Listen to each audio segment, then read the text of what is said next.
یاد رکھو وہ بچہ اپنی زندگی میں ان خوبیوں کی حفاظت نہیں کر سکتا. اس لیے طے کرو کہ بیٹیوں کو بھی پڑھانا ہے. بیٹیوں کے ہاتھ میں قلم اور کتاب دینی ہے، بلکہ بیٹیوں کو تعلیم میں آگے کرنا ہے تاکہ وہ بیٹی کل گھر کو جب نور بنا سکے، گھر کے اندر وہ خوبی پیدا کر سکے جو ایک باکردار ماں، ایک وفادار بیوی اور ایک باحیا بیٹی کا زیور کہلاتے ہیں. اس لیے جو لوگ یہاں بیٹھے ہیں وہ نیت کرے کہ بیٹا کو بھی پڑھائیں گے، انشاءاللہ بیٹی کو بھی پڑھائیں گے انشاءاللہ. دیکھو قرآن کا وعدہ، آدم کو علم ملا تو فرشتے نے سجدہ کیا کہ نہیں کیا؟ تم بھی علم کا جھنڈا اٹھاؤ. میں خدا کو گواہ بنا کر کہتا کہ دنیا تمہارے سامنے گردن جھکائے گی، دنیا تم کو عزت کی نظر سے دیکھے گی، دنیا میں تم کو عزت اور اکرام کے ساتھ لوگ نظر اٹھا کر دیکھیں گے. اس لیے آج کے جلسے کو جلسہ مت بنائیے. کیا نام ہے اس گاؤں کا؟ کھجوری گڑیا. یہاں پڑھنے کا کیا انتظام ہے بچوں کے؟ اسکول ہے؟ کہاں تک کا اسکول ہے؟ ارے کہاں تک کا اسکول ہے؟ 1 to 5 تک، 5ویں کلاس تک. کہ 2 سسٹم یہاں تعلیم کا لاگو ہونا چاہیے. ایک تو ایک بچہ ہر گھر سے کم ایمان اور اللہ کے نام کو سیکھے، اور کم سے کم وہ جانے کہ انسان کی زندگی کا اصل مقصد کیا ہوتا ہے. دوسرے یہ کہ یہاں پر اسکول کے سسٹم کو دیکھو کہ میٹرک کرنے والے بچے اور بچیوں کا جائزہ لو. یہاں کوچنگ سینٹر چالو کرو تاکہ سماج کی بیٹیاں میٹرک انٹر کی تیاری کر سکے اور اپنے پسینے کے پیسے اس میں لگاؤ. اگر آپ نے یہ تبدیلی جلسے کے بعد نہیں کی تو ایسے 1000 جلسے ہو سکیں گے. لوگوں کے کام کا مزہ تو بدلے گا لیکن سماج کا نقشہ کبھی تبدیل نہیں ہو سکتا. اس لیے کوشش کرنا نوجوانوں کہ تعلیم کے لیے سنگٹھت ہو کر، تعلیم کے لیے ایک جٹ ہو کر ہمارے بیٹی اور بیٹے کیسے آگے بڑھے اس کی فکر آپ سب کو کرنی ہے. آپ نے وعدہ کیا ہے، انشاءاللہ وعدہ نبھائیں گے. دوسرا کام آپ کو یہ کرنا ہے کہ یاد رکھو جس اللہ کو ہم نے مانا ہے اس اللہ نے ہمیں کچھ کام کرنے کے لیے کہا ہے، کچھ کام سے بچنے کے لیے کہا ہے. بولو یہ معاملہ ہے کہ نہیں؟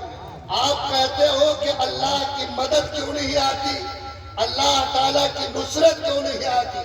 دیکھو اللہ تم سے کہتا کہ اگر تم اس کی مانو گے تو وہ تمہاری مانیں گے، اور اگر تم نے اس کی ماننا چھوڑ دیا تو اللہ بے پرواہ ہے، وہ تمہاری بھی نہیں مانے گا.